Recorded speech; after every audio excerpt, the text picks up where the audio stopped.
Pour le mouvement démocrate et apparenté, Monsieur Mohamed Lakila. Oui, merci Madame la Présidente, Monsieur le rapporteur général, Madame la rapporteure, chers collègues. Vous êtes encore dans la provocation, chers collègues, parce que dans votre proposition de loi, rien ne va, ni sur la forme, ni sur le fond. À commencer par l'intitulé et le champ lexical utilisé dans votre exposé.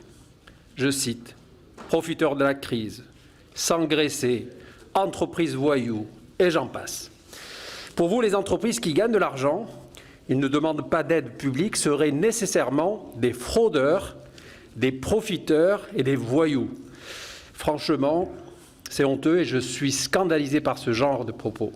Rien d'étonnant d'ailleurs, ce même langage populiste qui caractérise si bien les extrêmes. L'extrême droite a son bouc émissaire et la France insoumise a aussi le sien, le chef d'entreprise. Le chef d'entreprise qui, en pleine crise, trouve des moyens de rebondir pour éviter le dépôt de bilan, pour sauver des emplois, pour créer de la richesse, pour créer de l'emploi, qui paye des impôts, qui paye des taxes et des charges sociales.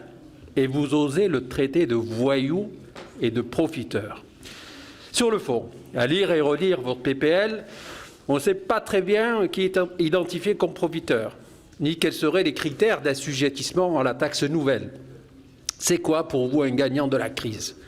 Est celui qui n'attend pas l'aide de l'État? Est celui qui trouve des bonnes idées pour répondre à un marché? Vous voulez taxer de surcroît le résultat net, sans même définir ce qu'on entend par résultat net. Une hausse du résultat net en 2020 peut être, dans certains cas, valablement s'expliquer par une cession d'actifs, alors même que les résultats d'activité seraient en baisse. Une entreprise dont le résultat net en 2020 est en baisse en raison de moindres cessions d'actifs, alors que le résultat d'activité est en hausse. Et dans votre rédaction, cette entreprise ne serait pas soumise à votre taxe, alors que ses concurrents le seraient. C'est inique, vous en conviendrez.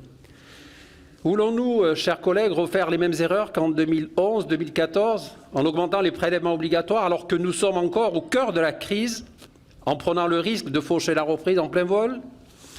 Et ne parlons pas de la rétroactivité de votre proposition. Alors, pour toutes ces raisons, nous, députés démocrates, nous nous opposerons de toutes nos forces à votre texte.